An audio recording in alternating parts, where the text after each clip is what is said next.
नमस्कार, न्यूज पेटी देख रहे हैं आप सभी और मेरा नाम है कृतिका। भारतीय मूल की अंतर्राष्ट्रीय वैज्ञानिक सुनीता विलियम्स जो है 19 मार्च को स्पेस से वापस आ रही हैं और ऐसे में जिस तरीके से माहौल बन रहा है वो खुशी का है। लेकिन सुनीता विलियम्स जिस तरीके से 9 महीने स्पेस में गुजार कर आई है वो उनके लिए काफी अलग है।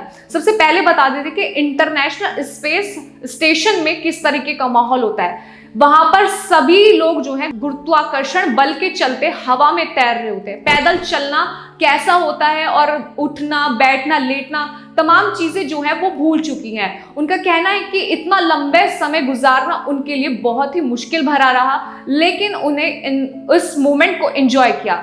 अंतरिक्ष में उन्होंने त्योहारों को मनाया और साथ ही स्पेस वॉक भी किया। भारतीय मूल की नासा अंतरिक्ष यात्री सुनीता विलियम्स ने अपनी विरासत को बहुत अच्छे से संजो कर रखा। जब वो स्पेस गई तो भागवत गीता साथ लेकर के गई। साथ ही अंतरिक्ष में उन्होंने दिवाली, क्रिसमस, तमाम तरह के त्योहार भी मनाए। और आपको बता दें कि अमेरिका के हुए हाल ही में चुनाव में उन्होंने स्पेस से ही अपना मतदान भी किया। साथ ही उन्होंने अपनी भारतीय जड़ों को गर्व से व्यक्त भी किया और सभी भारतीय युवाओं को अंतरिक्ष अन्वेषण के लिए प्रोत्साहित भी किया।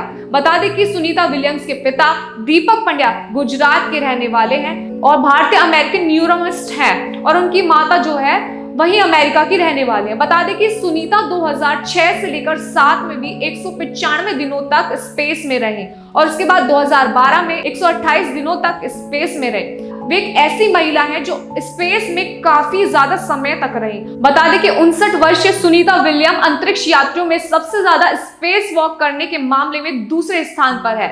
उनके पास 50 से 40 मिनट तक का स्पेस वॉक अनुभव है। हालांकि अंतरिक्ष में लंबे समय तक रहने के चलते सुनीता की सेहतों को लेकर चिंता व्यक्त की गई है। तो चलिए अब आपको बताते हैं कि सुनीता विलियम्स और उनके साथी किस तरीके से अंतरिक्ष में फंस गए। अंतरिक्ष यात्री सुनीता विलियम्स और बुच विलोमार पिछले 9 महीने से अंतरिक्ष में इंटरनेशनल स्पेस स्टेशन में फंस गए हैं। वो बोइंग के स्टारलाइनर स्पेसक्राफ्ट के केवल 8 दिनों के लिए अंतरराष्ट्रीय अंतरिक्ष स्टेशन गए थे, लेकिन स्टारलाइन में आई तकनीकी खराबी के कारण वो वापस लौट नहीं पाए। अब पूरी दुनिया की नजर इस बात पर है कि क्या उनकी घर वापसी होगी और कब तक होती है।